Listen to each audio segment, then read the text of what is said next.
Nelson, what's up, brother? Right, right.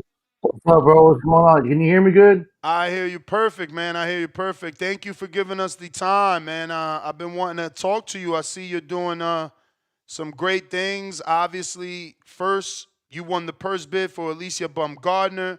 Now you're like in control of the Deontay Wilder fight. Um, yeah, man. I guess let's start with your background. What got you into boxing? Because that's another thing I see, bro. You are jacked out there, bro. You Right. really fit, man. um, you know, I've been in boxing all my life. My father was a was a well renowned trainer on the background too. He trained and crazy the names that he trained. He trained Joel Casamayor, Mm. Diobeli Sultado. He trained Ramon Garbe, a lot of the Team Freedom guys back in the day. Emmanuel Augustus, Mauricio Pastrana. Mostly guys, South American guys that, they come over here with that opportunity to be like that good B side fighter, and they end up beating somebody. That that was kind of my dad. Other than the Team Freedom guys that were coming over here fighting with top rank and fighting with the big dogs, but I mean, I was always in the background, just providing a service for the promoters. It was an easy way in boxing how to just not have a lot of overhead and just provide a really good service as far as providing the right opponents and the right development of the stars that the big promoters had. You know what I mean? What were some of the early fighters you started working with? Um, I mean, Emmanuel Augustus was a big part of like my life. Like no one, a lot of people don't know, but I mean, me and Emmanuel Augustus were like brothers. Like all that man did was play Tekken, smoke weed, and run and hit the bag. Like he was just a savage. And Mauricio Pastrana was 6-time world champion. I mean, we're going back. You know, 95, 96 when he was with Don King. It was way early.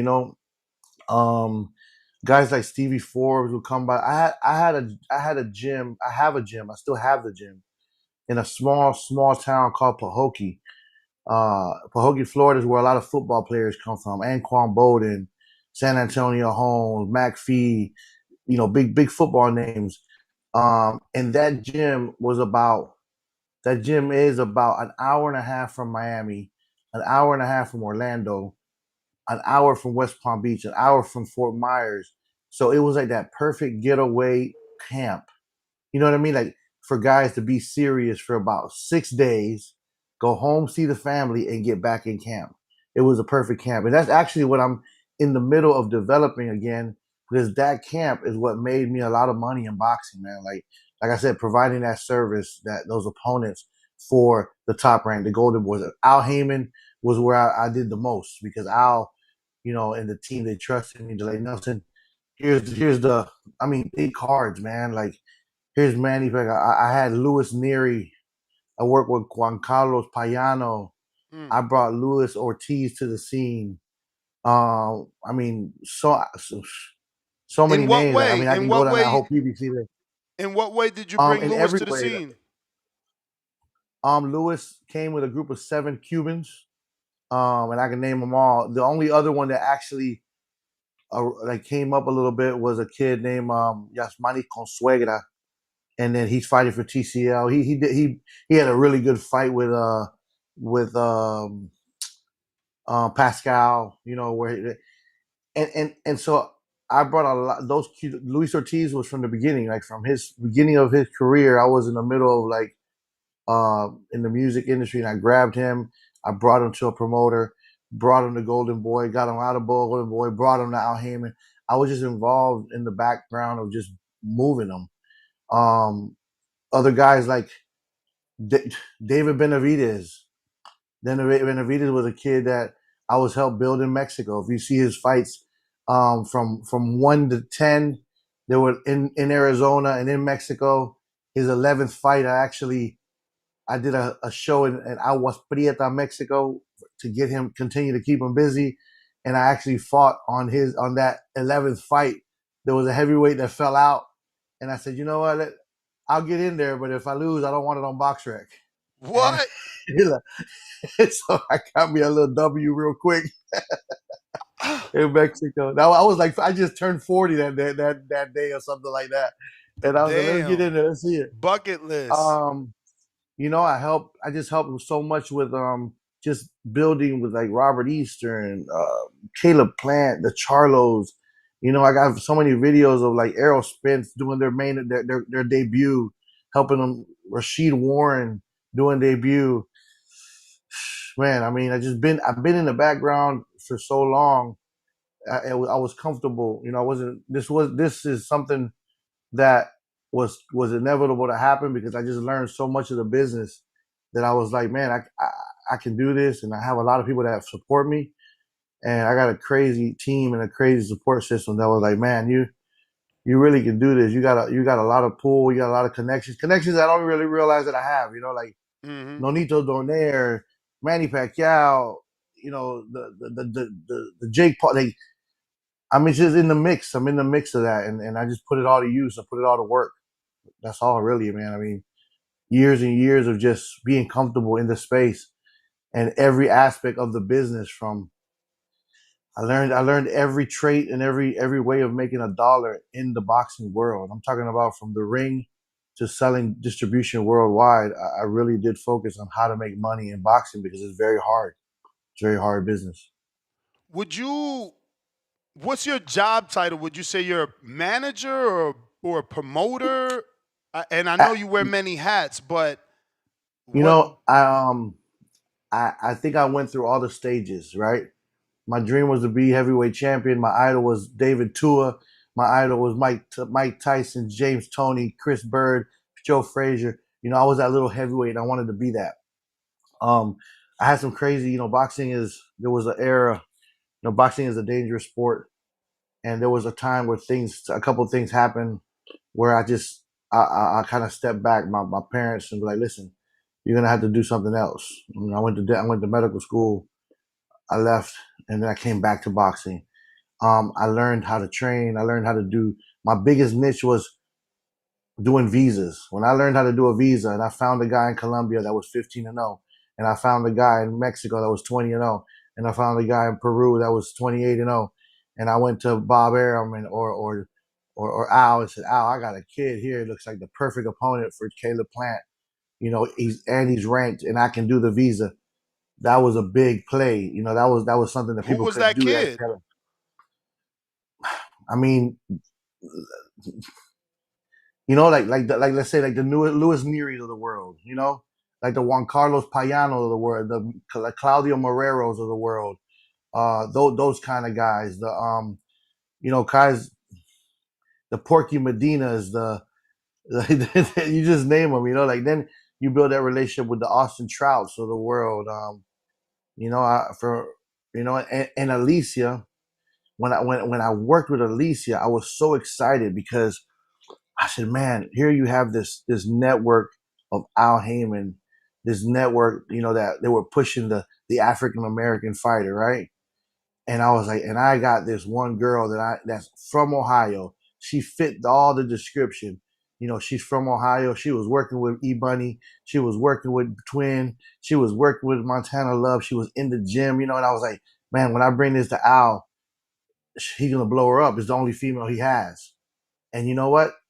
PBC didn't do females. And I was like, wow.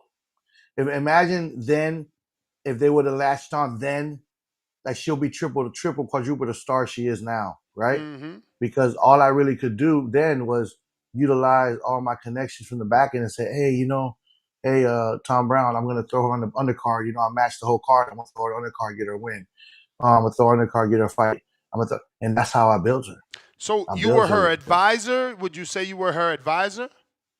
I was her trainer, her nutritionist, her advisor, her big brother, her travel agent, you name it. I just And this played was all those before roles. King's Promotions? I brought her to King's Promotion. It was I signed her as an amateur. We went to Sugarbird together. We went Mm. to me and my brother Eddie Ramirez. we signed her before she ever had a pro fight. She didn't want to turn pro. So, are you still with her because We're, she just we're, got this we're, Jake Paul deal? that's when I won the bid. Was the whole strategy of winning the bid was to get her out of contract because they had one fight left, Mm-hmm. and they went to win. You know how boxing is. Boxing is like those bids don't ever help the fighter out. Never. Those bids are designed to get a low. That means nobody wants to fight, and no one's gonna bid, and no one thought that they would bid on a female card, and they bid low, and that the champion gets 75%, and 75% of $100 and some $1,000 is no money. Mm-hmm. For what I was already established. We established a good purse for unification and all that. So when I stepped down from the role of management and I went to go to my role of promoter, which I kind of graduated from trainer and from manager and promoter. I I did a deal with Keith I can't believe I drew a blank right here. Um, wow, I can't remember. Keith, he manages Berlanga too. Keith Conley. Keith Conley Keith from New Conley. York. Right. So me and Keith Conley made a deal and said, look, I have to step away as a manager. I can't do both. I'm gonna bid for this fight. They're gonna bid low, and I'm gonna come in and bid high, bid what I think is worth, for her. And he goes, okay, like I need you to handle. We're really close. I work with Berlanga. I first 11 fights with Berlanga too. I was with him and helped him build too. And stayed in the corner, wrapping his hands, always been around. I was part of the team, and I'm still there. Like even to this last fight, I just couldn't make it because this role is a different role, for me being in the corner, right? And then I bid the fight. I won the bid and I put it out there for free, and that really freed her because now Eddie Hearns and Matchroom had to come up with an offer that was as good as that bid, and that offer was not there before the bid. So put it in a good position. We were always looking to go to Jake Paul because that's where the money was at, and that was always kind of the plan. If you look through the times they've been working, we were always at Jake Paul. We were always hanging out with him. We were always going to his studio, going to his gym, and we had a good relationship there. I was always at his fights, helping out too. So yeah, it was the place where she wanted really to go. My goal for her was more to jump into the promoter role, and I was going to back her in her promotion, and I was going to do I was going to do the all female thing under her banner. But I mean, she still wanted to be more of the fighter role, and Jake Paul was a better look for her for sure. Man, so you've done a lot, and you're how old now? Because your first fight was at 40. How old are you now? Nah, you put me out there. I'm 48. But I think people sometimes in this game they label you. You know how boxing is. If they label you like a trainer, they're like, hey, stay in your lane. They label you as a manager, hey, stay in your lane. And the minute you pop into the scene, it was like, I'm the promoter. I'm a promoter now. They're like, hey, calm down, kid. You're a manager. You're a promoter. And you know, I think that with the next generation, the Jake Pauls of the world, myself, Eddie also he's in the game, and there's a lot of young promoters, innovative promoters that are going to join and know the new form of marketing, the new forms of um of just revenues, that different form of revenues that are not even called into play in the boxing world. And I think I'm just one of the next generation guys that are going to take over the game. So for the Alicia fight, you chose Brinks TV as the network. For this Wilder fight, it seems like you're using Black Prime. What was it about Brinks TV that you didn't want to go back to them, or did they just not meet Well, whatever financial need you had? yeah, I think the Alicia fight was a certain budget, and the Deontay Wilder fight would be another budget, right? And I was gonna include them, and kind of do it together. There was a little bit of conflict Some people don't want to work together. I'm all for promoters getting together and doing a crazy card, right? But some you can't mix networks. But I went with not just with BOK Prime because they came and financially secured this. Our company financially secured it.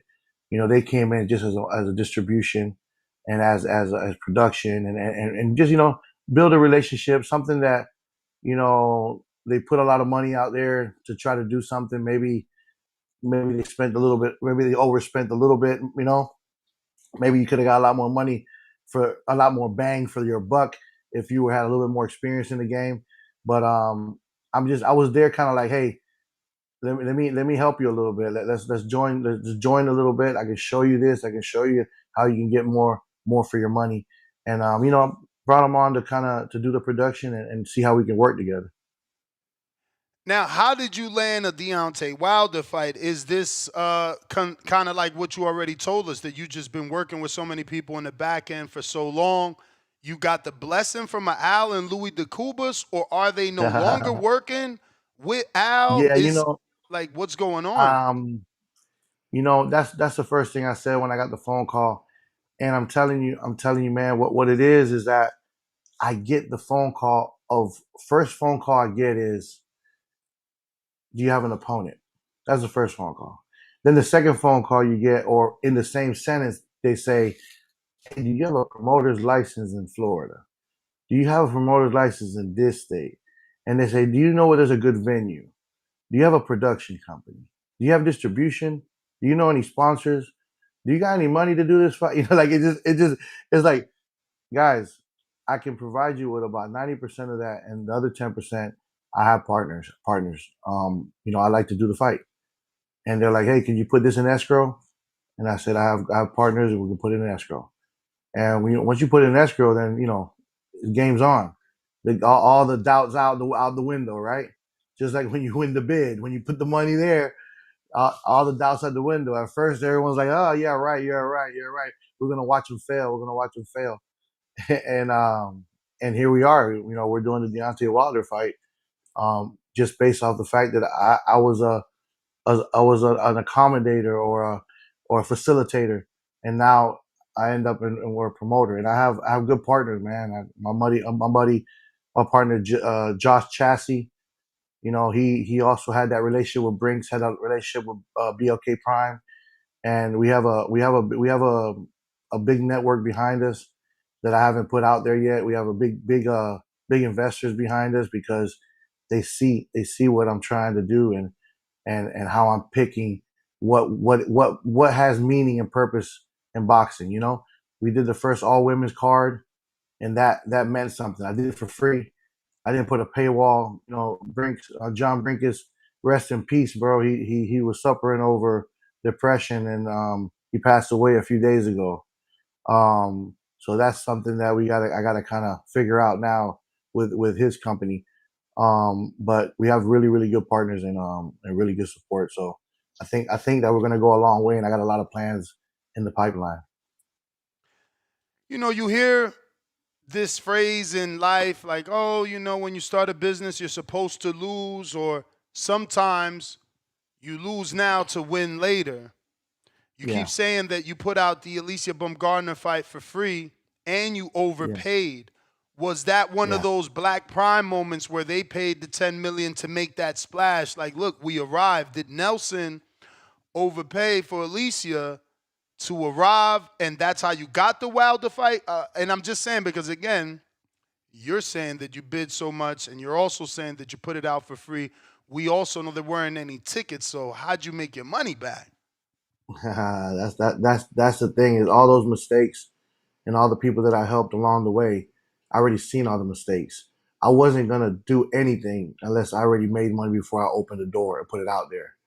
And when I bid to Lisa, I'll tell you the truth. God's honest truth is when we fought Lenarditude in Detroit, you know, um, and for everyone out there, they know when you fight on a national network, you're supposed to be notified, or your team, of what that network is being paid. You know what I mean? That's the Of Muhammad what the Ali that. network is being paid or what the network is paying? What the network is paying that main promoter. You know, you have the right to that. You as a main event co-main, if you're on that network, if you're on that TV, you have the right to know what that network is paying that promoter. And I asked for those numbers. And when I asked for those numbers, that's how I came up with the number for the bid. I said, well, if there's, let's just say 1.6 million is going to a promoter, and the main event is only getting a couple 100,000, right? When we're contracted to get 500,000, but we're only getting a couple 100,000. That's disrespectful, right? Especially when there was nobody on the co-main event that cost any money, and it was all over the internet that people were making the undercard sell tickets to be on the card. So where's the other $1,000,000? Like I done production, I done marketing. I offered a $15,000 billboard digital campaign that was denied in the city, and I'm like, why? So I can't put my girl. So I had to pay for my own digital billboard. What I'm saying is that when I went to when I went to bid on that, I already had this paper that said this network paid this much. So it already had a value. And I went and got whether it's that much or not. So I went to the same network and I said, hey, since you guys did the last fight, you know, I won the bid for 500. You know, y'all gave 1.6. I'll take $1 million and I can do the show. Because I don't care about anybody on the undercard. My only care was for Alicia to defend all those titles, be done with that contract, and let's go find a network deal. And you know, it took 5 minutes for them to tell me no. It took 5 minutes for them to tell me no to a fight that they just paid 1.6 to, and they wouldn't pay $1 million for a fight that people really wanted to see, that undisputed fight with Delphine Persoon and Alicia. And so I went to the next network and I said, look, this is what this network paid. Are you interested? This is what it can bring. These are the numbers. This is her numbers. This is these numbers. This is what women boxing did. And they jumped on and they backed me. And we made money. Well, I heard you were met with more resistance than that. I kind of heard that Matchroom blackballed you, and you were going to networks, but they had I did. they I had didn't say it. You said it. yeah, because I heard that they had like an unwritten rule that when Nelson calls to sell this Alicia fight, they have to say Wow. no because Matchroom or DAZN. So it was basically everyone you went to would say no, and they wanted you to go back to whoever was the reason of that no. I don't know. Absolutely, bro. You are absolute. What you heard is 100% correct. What you heard was 100% correct. I went to the heads of DAZN. I wrote them and I said, hey, this is this. And I mean, I get it. It's business. You guys are partners. I get it. I didn't get fussed. I didn't care. Not only did I not get that deal because I was blackballed. The venue I had set up already in Florida that I actually brought Matchroom to. I actually brought Jake Paul to. I actually brought PBC to. Came to me and said, Nelson, I'm sorry, man. We're friends, but I don't want to lose this account. I said, hey, bro, it's okay. I don't want you to lose that account. I'm not going to Wait. Don't let tell me my man Amauri Piedra said Oh, no. don't do it. I'm not trying to put nobody on. Oh Listen, I man, respect because you everybody. when you Damn, say man. Why you do that? Listen, because when that's you my say dog. That's venue my guy. He's when a you good say guy. venue in Florida, you Oh know man, there's listen, only bro. two Don't. venues. You know there's only I know. two Listen, players. I still get my villa when I go. Amari's my dude. I love Amari. Shout out to I, Amauri. yeah, shout out to him. Box Lab. I love what he did for the game is amazing. So That man is wait, a let me good guy. piece this together for my audience. So you tried to sell it to DAZN directly. They blackballed you because of Eddie. You Yeah. go to Amauri, who has a No, DAZN deal. Amadi was set. Amadi was set before because before I even bid, check it. Oh, Before I before you bid, I bid, was you like, had yo, the Amadi, venue. I already had it because that's my people. Okay, so Amaury was only the venue, but you doubled back to him to try to get TV because he got the MVP deal, but that's also DAZN, so they told you no. Correct.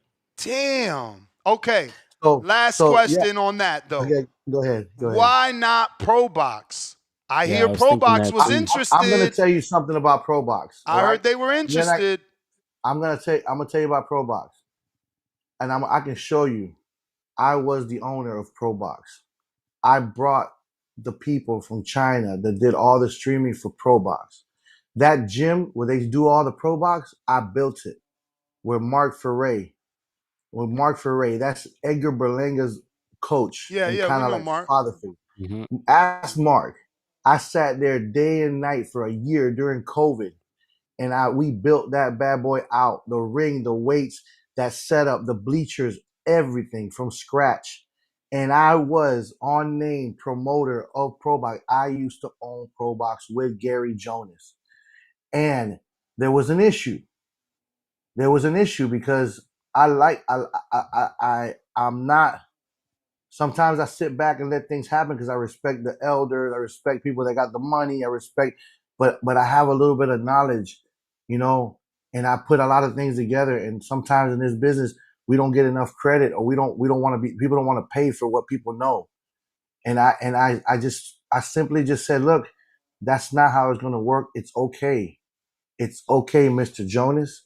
It's okay. You can keep that app. You can keep ProBox, and I'm gonna move on and do my thing. It's okay. And I went off and did something else. You know, a lot. Wait, I so you walked away without a severance package? I just walked away. I walked away just like I walked away from BKFC, and I spent 15 years doing that because I got values, bro, and morals, and I got and I, you know, if someone gives you something and says, hey man, here, you know, yeah, you helped me build something, and say, you know, here's a little slice of pizza, here's a little piece, you're gonna say, Nelson, we've been here from the beginning, and it's just me and you know, why are you giving me this little piece? Like, if that's where you want me to stay for the rest of my life. So was numbers not talked about? Like, how do you like start something, build it, and then get the wrong pay? You know why? Because COVID hit. And when COVID hit, the boxing world stopped. And you know what I did? I said, what is the first place that I need to go that I can do boxing? And the only thing that was available was a rehab center that was considered a hospital that was still open for a job. And I went there and said, listen, I got a beautiful idea. It's called KO Addiction. He was like, what do you mean? He goes, I will train your patients. I will put a program together and we'll do boxing right here in the studio, and it will stream to the world because nobody's doing it. I already talked to the commission. They will come, and our fighters are all here, you know, quarantine tested, and we'll do fights. And if you look on my resume on BoxRec in 2020, 2021, I was doing shows during COVID in that place, you know, and I But did it no because TV. At the time, there was no TV, or you, we're doing fight TV that turned into Triller TV, okay. you know, and that was just an easy out. YouTube, just an easy out, so people can watch boxing. And we did, and I did it on the fly. You know, was it paperwork? No, it was. We were building the plane as we were flying it, because there was a time where things were hard, and after everything got built, it was like, well, you know what, this is what we do. And I said, you know what, I'm gonna go. I'll see you later. So how long ago was that? Because they've blown up. You guys haven't been able to like patch things because this is a small business, right? Like, and they've blown No, up. no, They're international now. They have the production truck. They go to different states, different countries. I I love it. mean, I love it. obviously they're doing their thing right now. It's good. It's okay. And I promise myself I won't do boxing under nobody's banner, Mm. because at the end of the day, I'm an employee if I do that. You know, and I'm not an employee no more. And my team has told me, you know, I'm not. I'm a partner. You know, I'm a promoter. I'm an innovator. I got the money. I got the venues. I got TV. I'll make TV. You know, But again, I'll they do were it. interested though. So what? They didn't want to I pay. turned them down. So they were I turned willing them to down. pay the money you wanted. Negative. Okay. Nobody wanted to pay the money I wanted because nobody believed in female boxing. Were they willing to come close to at least the 500 you spent? Not even close. ESPN didn't come close. Bruce Damn. Trampler called me. Hey, let's put her on ESPN. I got a date on this date. I'm like, man, you guys got to come with $1 million or more. I said, you know what it is. You know what it is. You know what the zone paid. I said, I know that's a Eddie Hearns a deal, but still, they paid it. And I said, and it's worth it. And if no, and then once everybody said no, I said, all right, guys, don't worry about it. Don't worry about it. I'll So do you it. had to And I'll do swallow it for that free. bullet. You had to bite that bullet.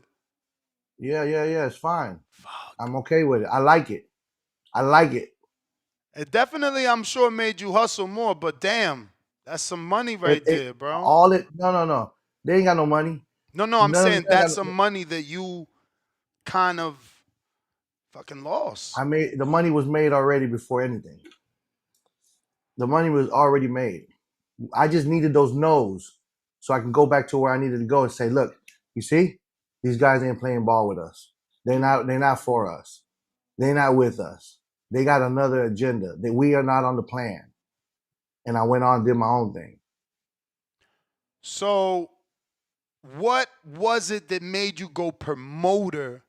Because you were a manager and successful at that. Why promoter? I spoke to Cameron Duncan before he died, and the one tidbit he said was they cannot leave you as a promoter. As a manager, they can get tired of you and get rid of you. As a promoter, you got that verbiage in the contract where you can extend. I get it. But I did that all female card and I didn't sign not one of them. Because I already made money. We're already making money. Like I don't need to tie none of them down. I'll call them back. I can call Teofimo and Haney and say what y'all want to get paid. Let's go.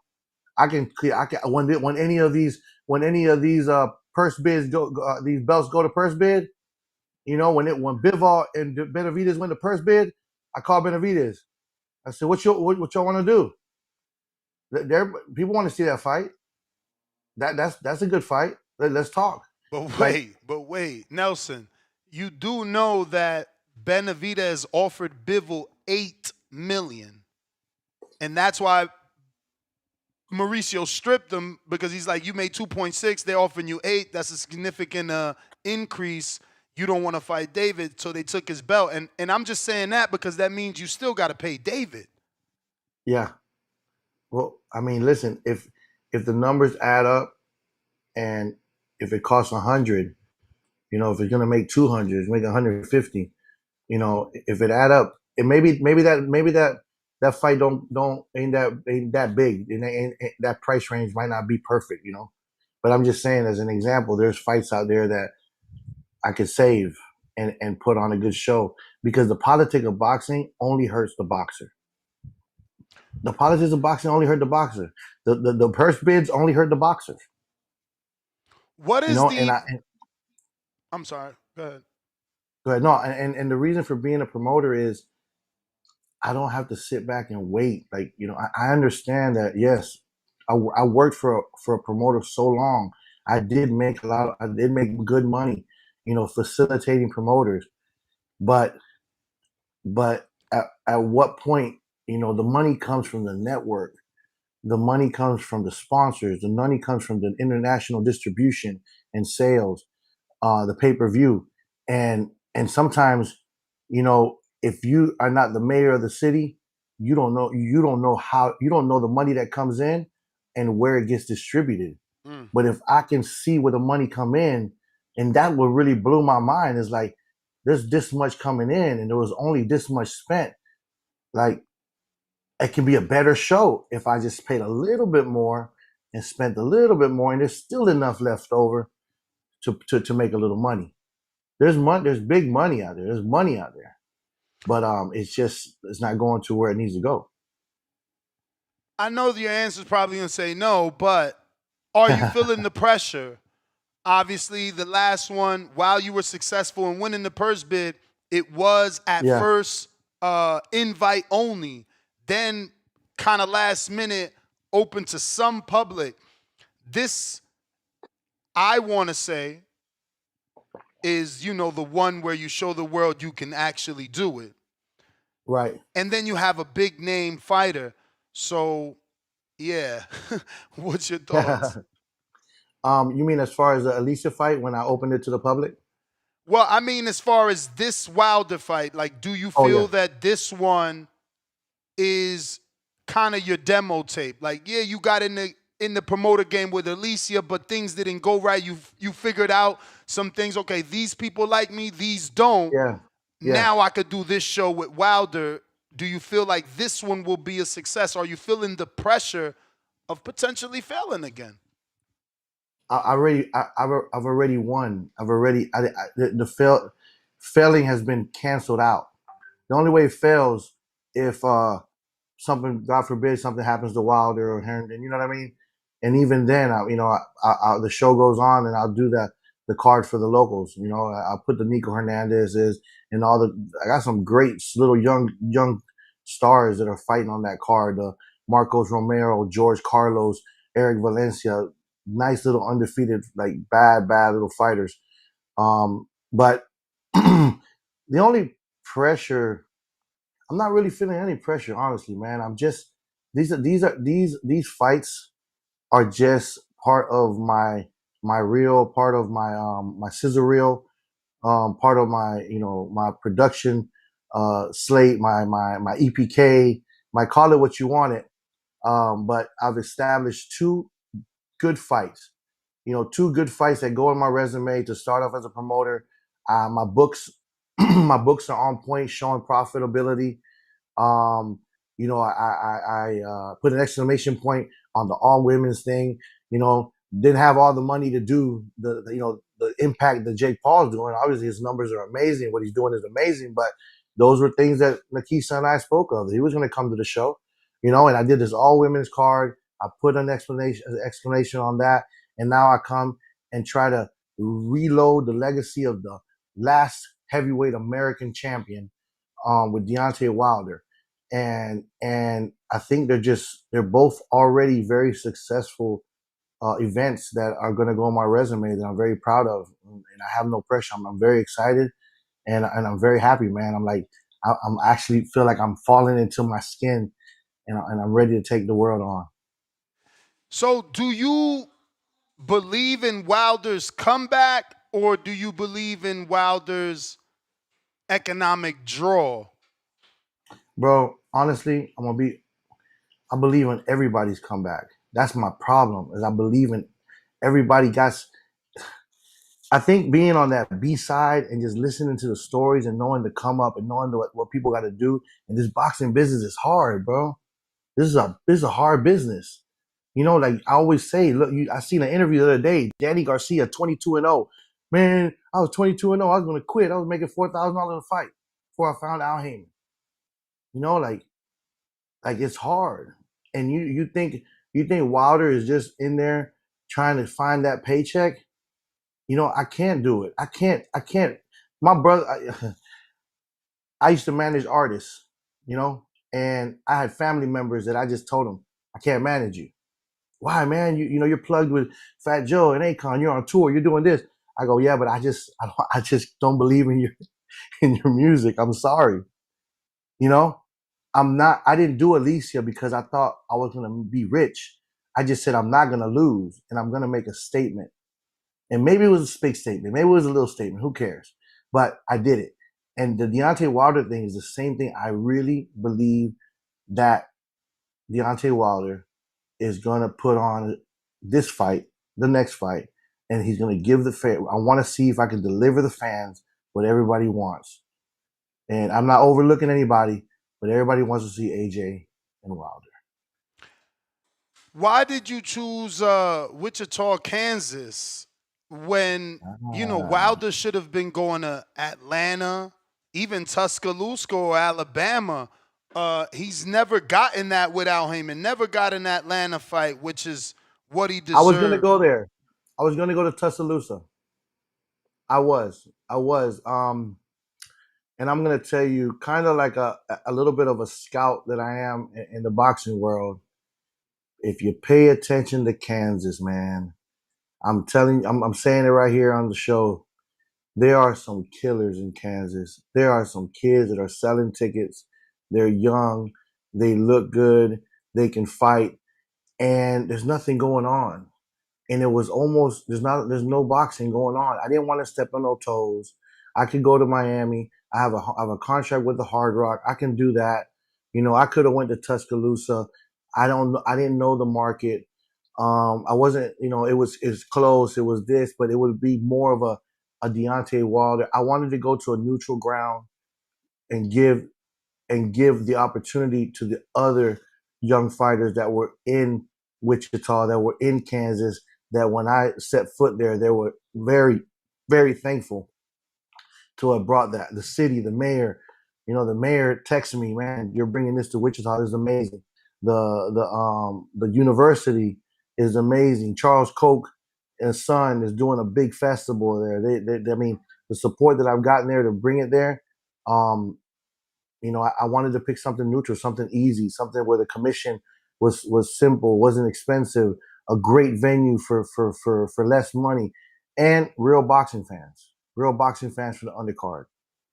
Is this a one-off, or are you like doing Wilder's official comeback? Because in my eyes, I envision Joe Louis, George Foreman, Bum of the Month Club, maybe get him one a month or two a month until we could put him in with a Dillian White or a Derek Chisora or an Anthony Joshua in that order. But I'm just a Yeah, fan. It costs yeah, money to put these shows on. In correct, correct. today's climate, 2025, is any promoter able to give a guy like Wilder the quote unquote bum of the month club? Can y'all afford to do that? His next fight is already scheduled. And it's already taken care of, and it'll come out as soon as he finishes this fight. The one that's not scheduled is a third fight, and that third fight will be hopefully something that will give the fans what they want to see. Okay. Now, I'm assuming that even though things didn't go well with the Baumgardner and Matchroom, you still have open lines of communication, because I heard you earlier say that everybody wants the AJ fight and you want to be the one to do the AJ Wilder fight. So I'm assuming that's your third fight. I just have to make sure that you can still get on the phone with Eddie. Haven't talked to Eddie. I did. They did turn down the Wilder fight too. So when I went What? yeah, The and zone I or thought Eddie? Wait. the The zone. Wait, wait, zone? wait. Look, man, I don't want to. Look, I went there first. So I went there first because it makes sense, right? It Of makes course it sense, makes sense. right? And I said, hey, Oh, I'm, I said, just offer me what you want to offer. I handle the rest, and I was told no. Honestly, I don't know what the black ball is.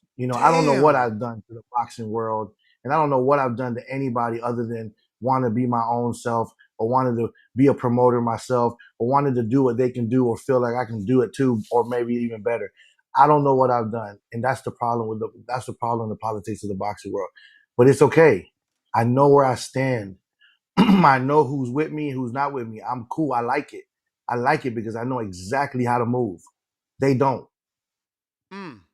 So obviously you couldn't go to Turkey, because if he wanted, he'd have just gave Wilder another fight. He was off the table. Turkey was not off the table. I spoke to Okay. him too.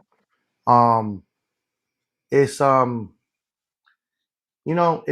I think that after I ran into all the avenues, all the speed bumps. I just said, you know what, I'll settle here and let me just get this fight out of the way. Let's do this fight. The next step will be presented to me. I prayed about it. I just stepped back, and I think that this is going to be a great event. And I think the next couple doors will open. And I'm not worried about the other ones that shut. So you had these partners. Were you looking for a big fight and you decided on Wilder? Because I know earlier in the interview you said they called you and asked all these questions. So was it a thing that they seeked you out? You were never looking for Wilder. This fight just fell in your lap? They seeked me out. They looked for me to facilitate a couple things, and I said, "How about this?" And they liked it. You know, they were looking they were looking to do a fight. They needed to get a fight. It was out there. It kept hitting the news, and then it kept getting canceled. And they hit the news and kept getting canceled. So when they approached me, I was like, "What is all this? Like, is this real? I don't want to play no games. You know, do you really need this fight? Can we do this fight, or are you still in talks with this person, this person, this person? What are we doing? You got you in Ngannou, we got you over here. Like, can we settle and see exactly what's going on so I can make a plan?" And we broke it down and we made the plan. We locked it in. So what happened? Because before you became the face, there was rumors of a Wilder, Curtis Harper on Black Prime. Now all of a sudden, Yeah. Combat Collective's doing the fight in collaboration with Black Prime. How'd you? Well, I'm not like BLK Prime is. I didn't even know what really happened. I just know that when I started asking those questions before, and I said, you know, what's the issue there? Is there a problem? And I explained that they're coming in to do the production and distribution. It's not it's pay-per-view.com now. It's gonna but BLK Prime is doing the production and they're doing all the filming and some of the promotion, but they're coming in as a partner in that way. But I didn't know what those issues were. I spoke to Shelly, I spoke to Deontay, um, and I kind of kept it calm and let's work, let's finish this out. So I don't know what their deal was.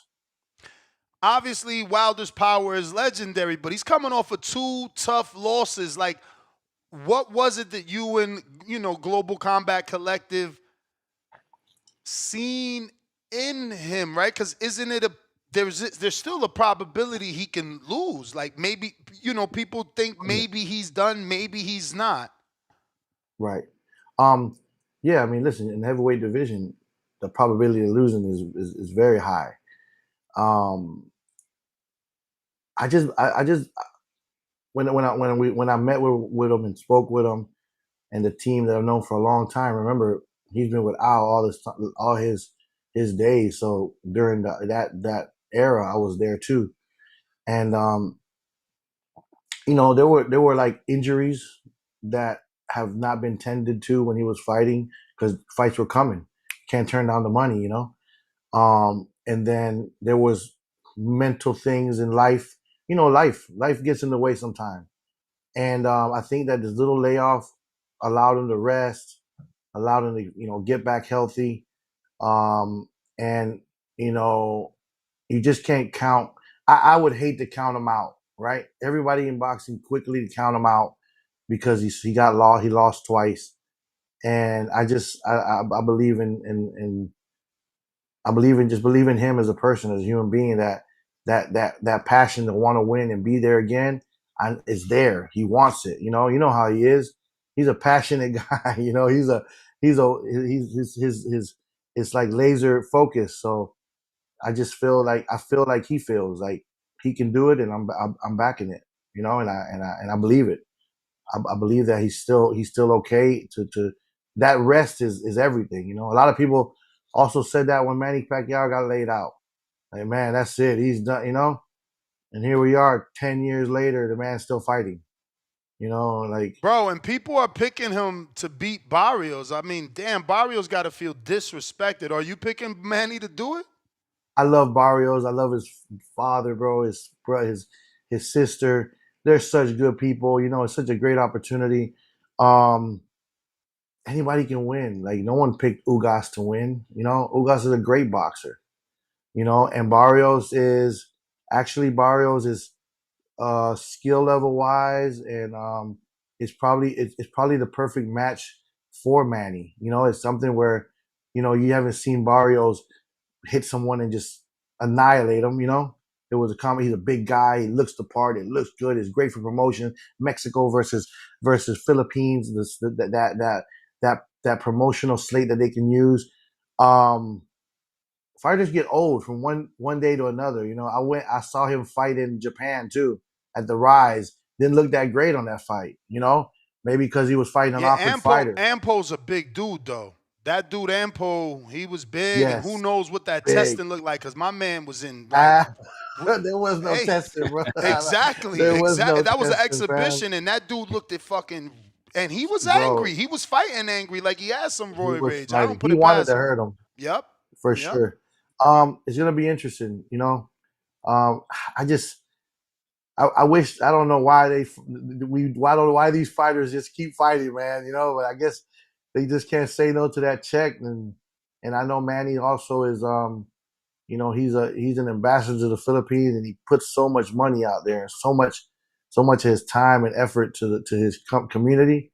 So you know, I know his dreams are helping as many people as possible. He's a good guy, and I know that his money goes towards good always.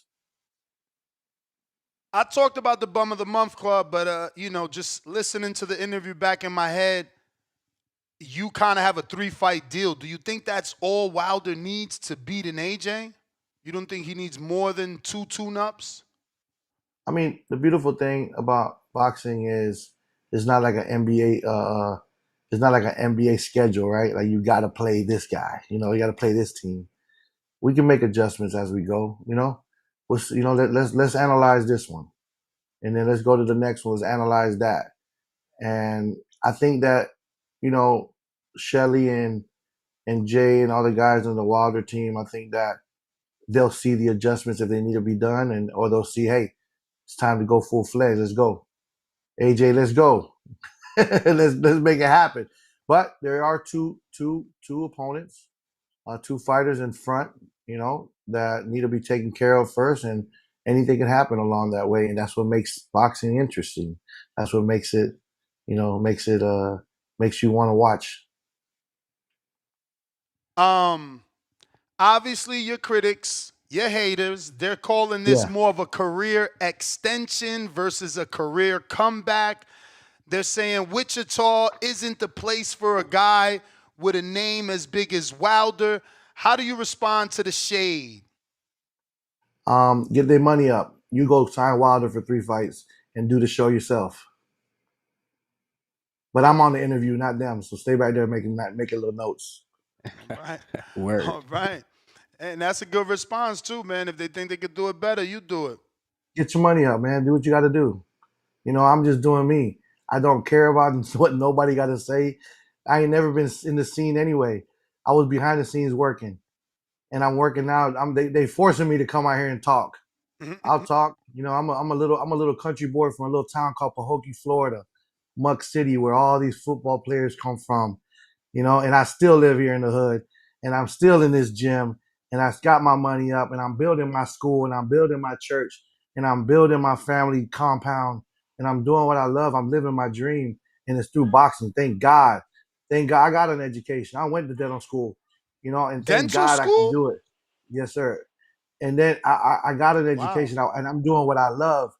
You know, I'm so blessed right now. Like there's no hater in the world that can say a word to me Hmm. that can tell me or make me feel different. I put the first all female card in the United States. I did that. I bid the highest bid in the WBC in history. That means no promoter has ever bid more than $500,000 to make sure their fighter gains a good purse. Nobody's done that, and it goes hidden and unseen and untalked about. But it's okay. I know what I'm doing. The man up there know what I'm doing, and everything I do is for the good and the greater good of the fighters, myself, my family, my team. When I move with my team. I'm not gonna let nobody. No one understands that I got 28 people that I gotta feed too. They gotta figure it out. So I ain't got time to be in the limelight. I gotta go get the money. I gotta make sure they eat too, so their family eat. Like it's a big job. And I don't got a promoter or I don't got a network handing me millions of dollars. I'm really hustling. I'm matching the card.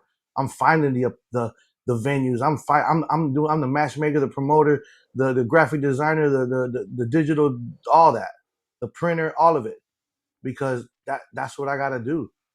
That's what I gotta do. Do you still have time to answer some more questions from the people, or you got to go?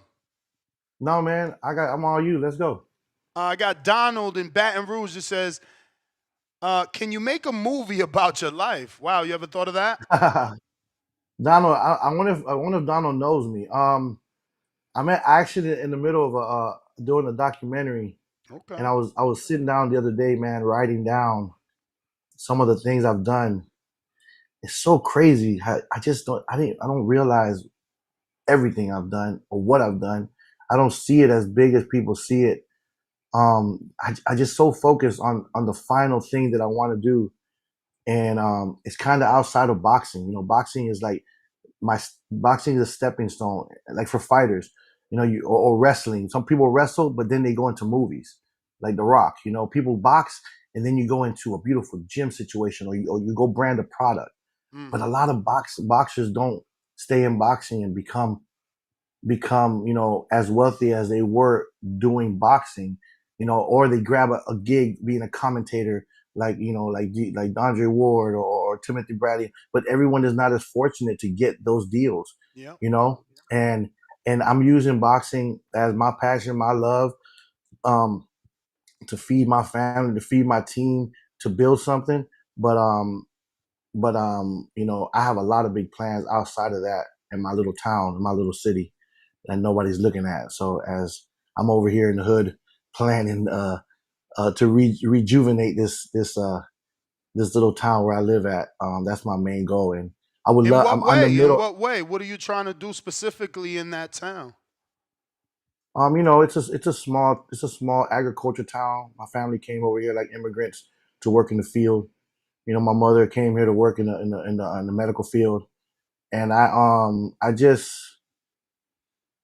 see what things that are missing. You know, I see what I missed. You know, the core of, like, farmland, and growing, and just that country family, like slow paced living, um is something that I want to provide. I like to invite you guys. Hey man, come over here. Let's go fishing.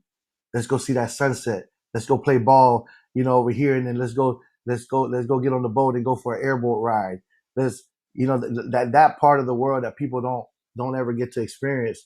I want to be able to do that, and let people experience that.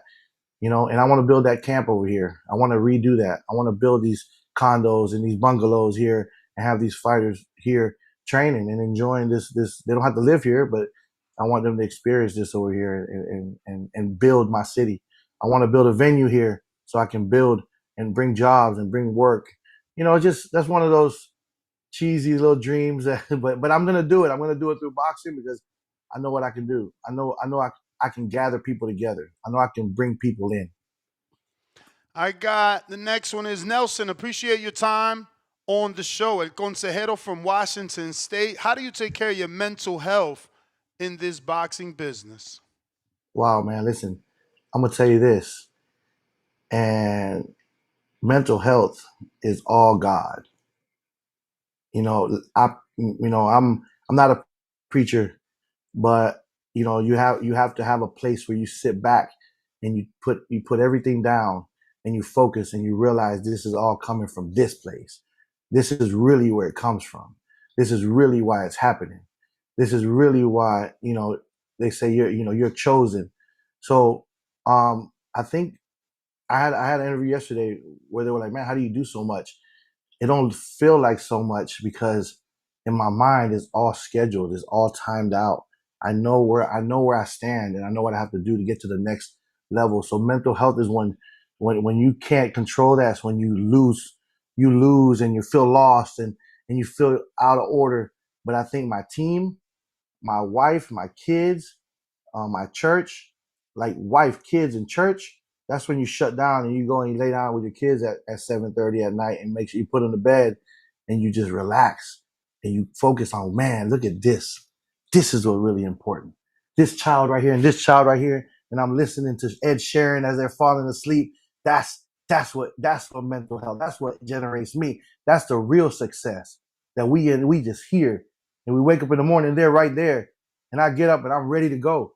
I go to the gym and I hit that bag like I'm fighting Deontay Wilder. And that gym, the Lord Jesus, the family, that's how you keep your mental health. That's how you keep, and good friends, people that think like you, people that push me. When I'm down, you gotta have those. You gotta have that homie on the side that's pushing you, because he'll be down. You gotta push him, and you just got. That's what I learned. That you gotta have people that think like you, that act like you, that feel like you, that believe in you, like you believe in them. That's where you get mental strength. Next one is from Ali in San Diego. What's up, Nelson?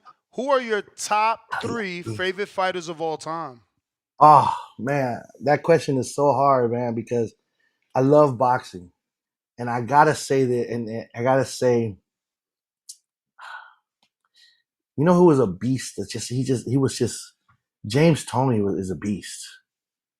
Like I love when he was in that pocket, and you couldn't hit him, and he's in your face, and he's just hitting you with that little short uppercut, and then hit you, and then he's spinning you. Amazing! What a artist! Yeah. Chris Bird was an artist too. To be that little and fight these big guys, physically he was small. Evander Holyfield. I'm naming them all just because I'm naming the guys that I knew had to fight to win, right? Evander Holyfield had to fight. He wasn't physically bigger. He wasn't physically faster or stronger. He just skill level. He had to fight for real and overcome it to win. And I think that's where my favorite fighters come from. The Marvin Haglers. The So if I had to sum it up to I love Mike Tyson. Everybody loves Mike Tyson. That aggression, that aggressive counter punching style. Like who doesn't love that? Man, I just love boxing. It's just so hard for me to zero it in. Like if it was for today's, I don't know. I can't even pick one. I love it. You know who I love too? Nonito Donaire. What a Yo, he's coming beautiful back. left hook, bro. Yeah. Oh my god, He's I gonna be love fighting in Nonito Donaire. Argentina, man. He's going all the way Jeez, to the bro. I need convention to to call fight. him. I love Nonito. He's a G, man. I like that left hook is amazing, but can't get over Father Time. Can't get over Father Speaking of Time. left hook, Tua was left hook, right? I love Tua. Tua is one of my favorite I heard fighters you say too. that earlier. What's your nationality? Because I'm looking at you and it's like, damn, you do look like David Tua, bro. Hey, listen, Yeah. I have took some pictures like as David Tua. I've taken some pictures as What, for Fat Joe. Halloween? Yeah, I'm just saying. Listen, I'm at a show and people are like kind of looking at me from the side. I'm like, listen, I'm not David Tua, or I'm not Fat Joe. I'm not Shamar Moore. I'm not Shamar Wait, you Moore. I dressed up promise. as Fat Joe? No, bro. People just see my face. They think I'm Fat Joe. So I don't know. Wait, Um, so you Cuban or Mexican or I'm fucking no, Hawaiian? What are you? my mother was Filipino and my Okay. father's Cuban. Okay. So Okay. So Filipino that's Cuban. that. As the Filipino gives you that That makes Asian. Samoan, I guess. Yeah. You look Samoan, Samoan, bro. Puerto Rican, and listen, this is crazy too. My mother's side of the family, she's Filipino, but she's from a tribe called the Ata tribe, and you should Google this. The Ata tribe are black indigenous Filipinos. Mm. They're the people in the Philippines that take care of the crops, take care of the they won't live in a house. Like you have people, the civilians that live in a house, and these Ata tribe people live in the the jungle, bro. Like indigenous, and they're the ones that take care of the livestock, take care of the banana trees, go fishing for the civil. It's crazy, and my family is from a little town called Zambales in the Philippines, way, way, way out. The sand is black sand, and it's very, very poor. So is And volcano from over there? Because yeah, black yeah, sand usually volcano, yep, right? you got it. Mixed Yep, with the you're right. lava. Absolutely, yes, sir. You're right. Absolutely. That's dope. So I had no clue. yeah, Filipino man, That's dope. We got some more here. We got Malcolm, New York City. Malcolm. So, you ever do interviews and in the back of your mind expect unprofessionalism? If so, how do you go about it? Um, that's a crazy question. Unprofessionalism. I mean, I think you can control the interview. Like you ask me something crazy, I'm like, you know, I'm not willing to answer that. I mean, it's just Exactly. I think we I don't think there's any unprofessionalism. I don't think they want to, and nobody wants to disrespect you on here or call you. Hmm. I think that's something that you can deal with. I got Alex Vega from Palm Beach, South Florida. What does being from Muck mean to you? And Oh wow, what can yo, that's we crazy. do to help raise boxing here in our local area? Oh man, Alex, man, what's up, man? You from Palm Beach, Mud City. Hey, it's all coming, and there's a shortage of venues in Florida. There's a shortage of venues, and West Palm Beach is in an area where it's a little bit too far from Miami and a little bit too far from Orlando. So they get left out all the time. they do. And they don't have, and actually I have a fighter that's from West Palm and Muck City. His name is G Perez. He fights on the bare knuckle platform. He's fighting for a belt actually. Shouts out. Alex, you know G. Um, and we got to build a venue, and that's one of my things. That's why it's so important for this little city for me to build a venue, because it's very centralized, and people will come here. People will come here. People will come and see fights and go on an airboat ride and go fishing and have a dinner on the sunset and go back to the fights. And I think that's what's going to happen. That's going to definitely happen. Alex is in my plans. God willing, he knows that I'm building a venue. I'm building a venue so we can do fights from West Palm Beach right here in Muck City, bro. I'm coming to you. Don't worry. It's in my plans, Bubba. If you're at Liberty, what's the ballpark number? Since you said you built it, what did it cost to build a 800-seat pro box facility? Because I always loved that idea, man. I hate Yeah. that they tore it down. They're not doing it anymore. It's only a gym now. They took Yeah. the bleachers out and everything. I'm going to tell you, this is crazy. So the rehab center is built inside of a hotel. The rooms are the rooms of the guys that are in rehab. That center where they're doing the pro box is where that's that was a ballroom, and that ballroom we just converted it into a studio. That's it. And I didn't put the money up. That was something that the owner of the facility, the rehab center, was like, man, this is a great idea. Let's do this. And he got into boxing. He had a company. Matter of fact, when he started boxing, I want to say in 2008, I was actually driving for him. I was his driver. That I started off. I said, let me get in, and I started For driving and getting Jonas? phone. Yeah, yeah. Yeah, I was actually moving around and driving for Jonas, and then he saw my hustle. He saw my hustle, and he pulled me to the side. He goes, "Man, I like how you work." One day we were in I did with Al Heyman. We did a Adrian Broner fought Ashley Theophane in Maryland, I think. And I put nothing but Africans on the undercard. And, what I'm saying, I had to match the undercard, and I sat by Gary Jones, and he was like, why you got all these Africans on the undercard?" I go, "Have you seen Maryland? Have you seen Virginia? Like, I mean, the demographics here, like these guys are from here. They have a good community here." And, that was kind of my niche, making the undercard look good for the city, making the undercard look good for the locals. Hmm. And that was kind of my thing, like putting it together, like kind of a local small promoter and combined with the big guys.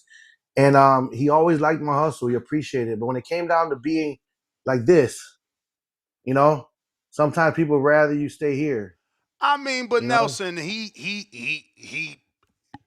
If you his driver, how you ever gonna get past him? You gonna have to Oh, do what you listen, did. I'm You gotta I'm have to past him now. separate. I'm Yeah, I'm because you're gonna past him have to now. separate. You're gonna have to Yeah, separate. I Like, know. No, no, I you know, but know. I thought it was possible. If you come to me and say, let's do something, and you got this money and you got I these mean, think plans, I about said, it. bro, You got combat create global. Fuck. What did you say? global. I'm sorry. It's I'm okay. sorry. It's okay. It's okay. GCC. You got GCC. I could be the biggest hustler in the world. You never about to give me 51%. So we never gonna be here. You always gotta be here. It's But yours. there's enough money to be made. There's enough money to be made. If we all three go into the business, we all making the same money, because I'm gonna make sure you work just as hard as I work. And I know you're gonna hustle. And if you don't hustle, I'm gonna call you out, because you gotta hustle like me. And if you don't, I'm gonna tell you, because you my homie. And I'm gonna say, bro, you want the third of this? Then I need you to. We just got that. Those are the things. It was never like that. And once I realized these things, I have to exit, because I cannot. That's the way this game is set up. You just gotta always be that, and that's not how if I see an area that I'm not gonna be able to grow, then what am I there? I'm not there to be an employee for the rest of my life. I need to be able to make it. I gotta build a venue. I gotta build a city. I gotta build a church. I gotta build a school. You think I'm build a school with a salary right there sitting there in Pro Box? No. I gotta flip this deal with Deontay. I gotta go do the bare knuckle deals that I got. I gotta do that new sport, the Trigon combat thing that I'm doing, innovative. I gotta put the money to work. I got Mozzie in New York that says, appreciate your time, brother. Love what you're doing with your promotions. What advice can you give us over here at the Boxing Voice to grow our amateur boxing series, Border Wars? So we do amateur fights. I Ooh, think man, on listen, August I 2nd is going to love be my amateur fights. 16th show.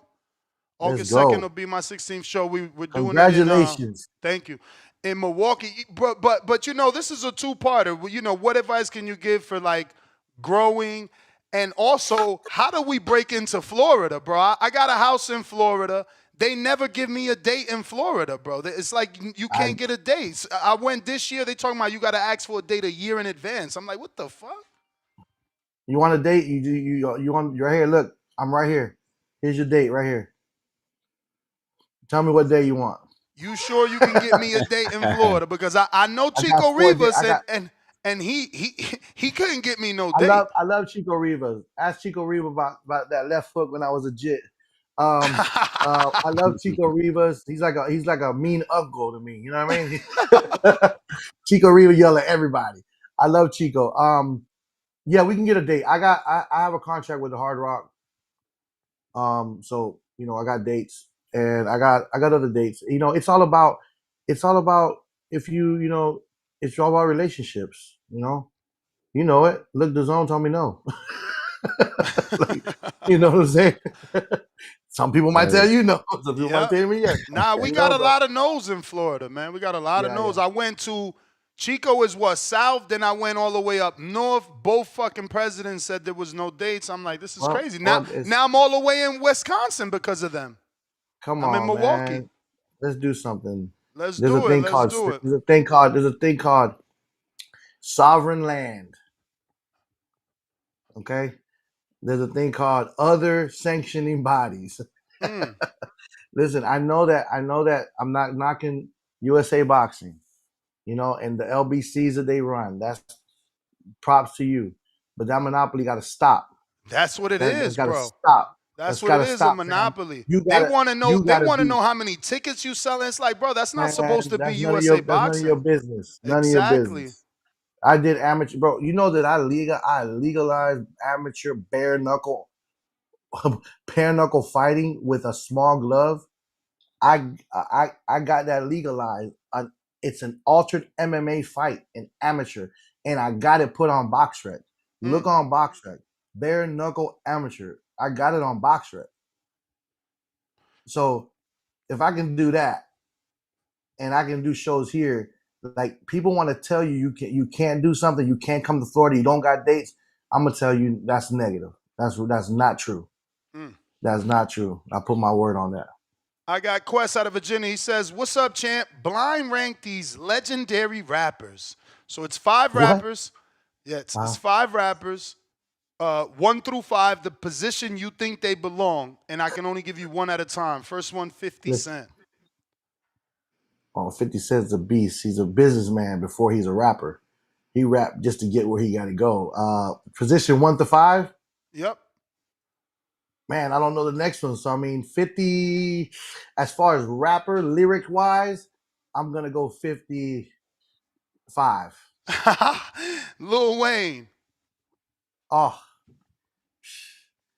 Lil Wayne, lyric wise, like melody, like just overall, Lil Wayne is there up there, bro. I mean, I worked for Cash Money for a long time. I love Lil Wayne, so I think that Lil Wayne can beat. I hate to know who you're gonna say next, but I will put Lil Wayne right up there, number one, as far as Mm. lyrics, and I just have to. Uh-oh. Biggie Smalls.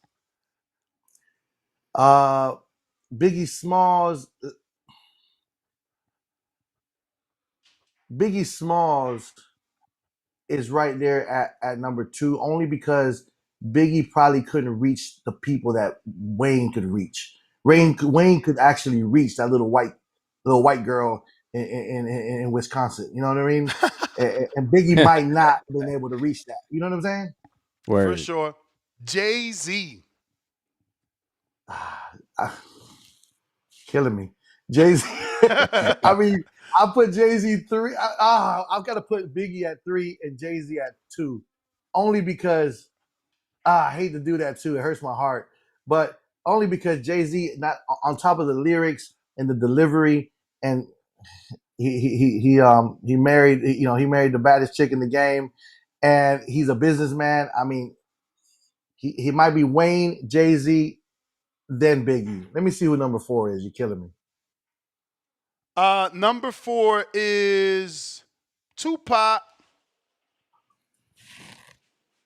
Now I gotta put yo. Tupac is a more of a his lyrics were good, but he's more of a passionate, he's more of a like a melodic kind of rapping, you know, and he had a big state behind him. Mm. If you sold records in Cali, you blew up everywhere. Kind of New York, but Cali was big. You can go platinum in Cali alone. So I like Pac better than I'm gonna have to put Wayne, Jay-Z, Biggie. I guess Pac or Biggie, and either one of those, and then 50 on 5. That's it. I don't know. Those are good ones. That's a good question.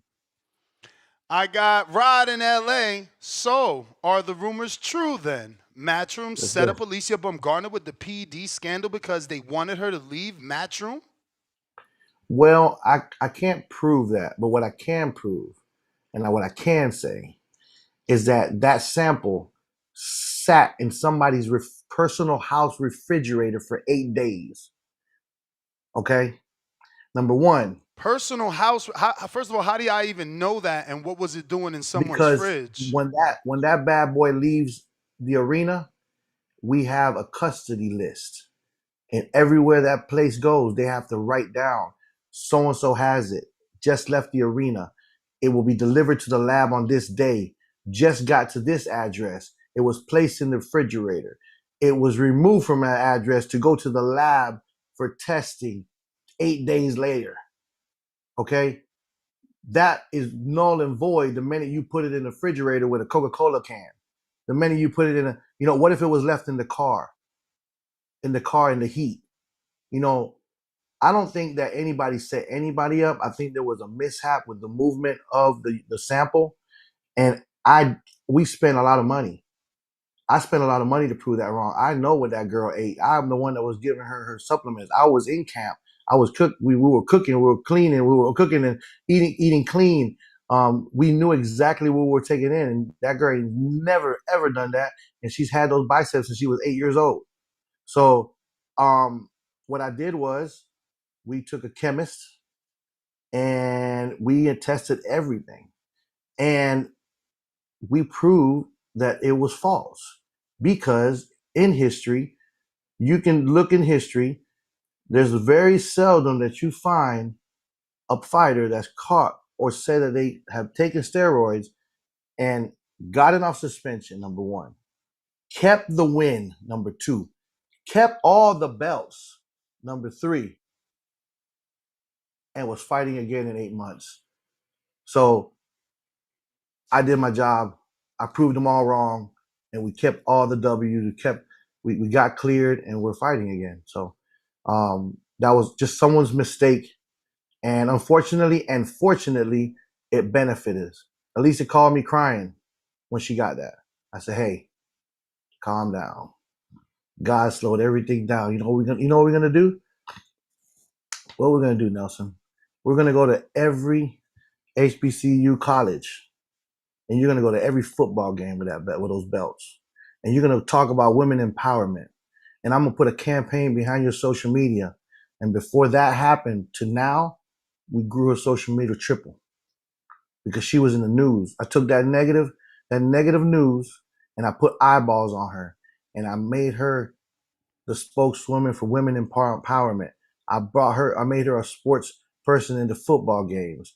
You know, I involved her in the community, and that was just our chance to slow down. It was a reset. It was okay. It was a blessing. It was perfect. It's what we had to go through. Just to double back, because people are in the live chat saying that you won't get it approved through USA Boxing because of what you said. Do you mean that you could get a date non-USA Boxing, or it will be USA Boxing? No, it don't have to be USA Boxing. So how does that go on your USA Boxing record then, or it won't be? I'll put it on BoxRec. Okay.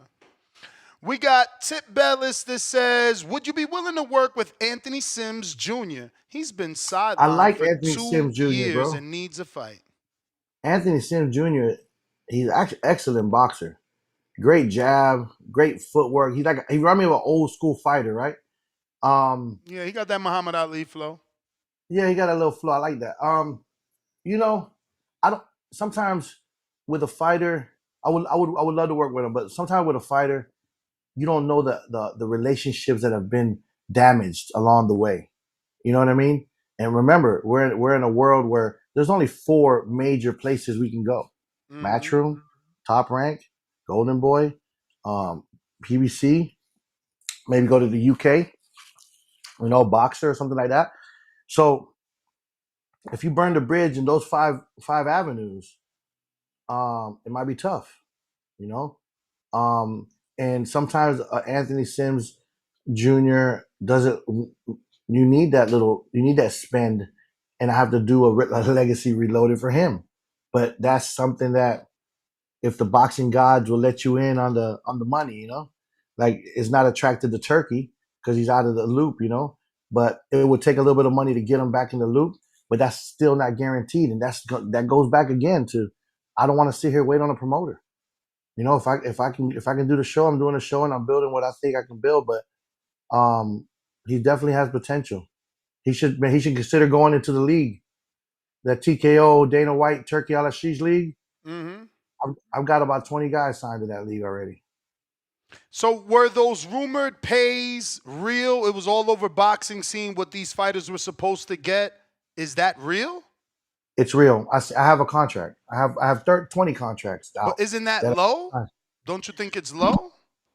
I don't know what they put out, but I know on the contract. I mean, on the contract they had anything. Well, so the way they were doing it, they were doing 7 weight classes, only 7 weight classes. They were doing a fight every 3 to 4 months, or 4 to 5 months, really. And if you were, and it varies, obviously, right? If you sign Anthony Sims with a record, I think he would get paid more than the kid that's 5-0 coming out of somewhere. Everything was 10 round fights. Everything was 10 round fights, and anything under top 10 was making 20 grand. I mean, there's not a lot of fighters out there making 20 grand. Believe it or not, um, in the game. So I said top 10, 20 to 15 grand. All right. And then anything top 10 and up was 40 G's and up. I mean, I know a lot of fighters that are fighting for 40, 50 G's in boxing. So I figured, hey, it's a good deal, especially for those good. And they signed guys that like were good. I don't want to say B side, good journeymen with not a lot of losses. Like for example, a Gabriel Rosado with only 5 losses would have been an amazing guy to fight in that league. It would have made good money. Something like that. They're signing guys like that. All right. That okay, so this is the last one. Treese in Ohio says, do you believe boxing could work on the BET network or the CW network?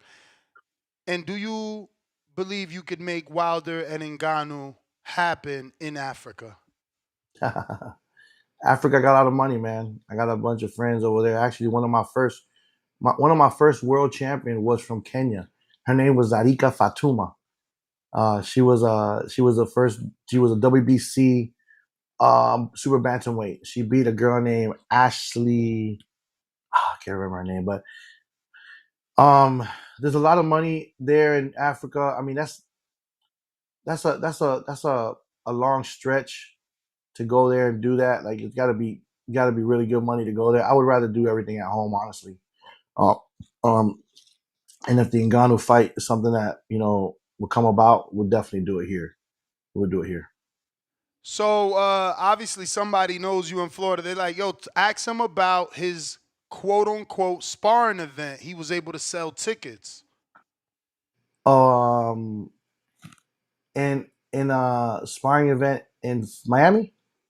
I don't know. Hopefully he could Oh, hit me well, back. But well, he you know said you what? had a sparring event where you sold tickets. Maybe that I was doing bare knuckle amateur events. The MMA world, they don't have to wear headgear and they can wear 7 ounce gloves. Those were, I guess they maybe consider those sparring. I don't know, but I sold tickets to that. But for sparring in my gym, no, I Oh, never sold there tickets. was your birthday celebration? Oh yeah. No, I didn't sell tickets. I didn't sell Mm. tickets. It was just, you know, I like to work, so I was working on my birthday. So you had a sparring session for your birthday. I sure did. I opened the gym up. Damn, yo, you Well, official. in my in my small town, my gym is like sits on an acre of land, Nice. and the way I used to actually pay the bills of the gym, I would rent out slots in that acre of land for a flea market, Okay. right? And that was $30 for each person, Saturday and Sunday, and I had 12 people giving me $60 a weekend, and I was paying the light and water to the gym. Everybody, my gym was never, I never You a charged anybody hustler, in my man. gym. Salute to you. Yeah, I was paying the light water, the taxes, and I was buying equipment, and the gym was open, man. I didn't even lock the gym. The front gate, the front door of my gym, and everybody knows it in the hood. Nelson's gym is open to the public, and I had Damn. a camera, and if you pulled in, I got a ring, and I'm like, hey, what you doing there? What you doing? I'm a workout. Okay, go ahead, man. Good. It's open. It's open to the Wow. public. That's pretty dope. Yeah, it's cool. Nelson, man, that's all the questions. I appreciate your All right. time. I hope it wasn't too long, man, but I know that my Now, audience loved it, man. You informed us with a lot, a very, candid interview, man. Please give out your thank social you. media, and we look forward to getting you back on if we can. All right, man. Listen, I appreciate you putting me on. I know it was kind of bumpy going back and forth. It was been a busy month, Nah, but I I do understand, appreciate bro. you You got guys. a big fight on your hands. Yes, sir. And I do want to work whatever you need on my end, bro. Like if I can help in any way, please reach out. And let's work. I like the network. I don't hold back contacts. In boxing, a lot of people just no, that's my contact. You better pay me if you want it, bro. Whatever you need on my end, I got you. I'll send you whatever contact you need. Whoever you need to contact, I got you. And for my social medias on Instagram, y'all can follow me at Nelson Lopez dot Junior. Same thing is for I believe Twitter, Nelson Lopez dot Junior, which don't have a lot of Twitters, but they told me I better get that up too. And on Facebook is just Nelson Lopez Jr. Follow all the social media, Global Combat Collective, and I appreciate y'all, man. Keep your head up, keep pushing, and you know what? Everybody can be a promoter. Let's go, champ. Appreciate you, man. Thank you for coming on. Let's Nelson go. Lopez. That was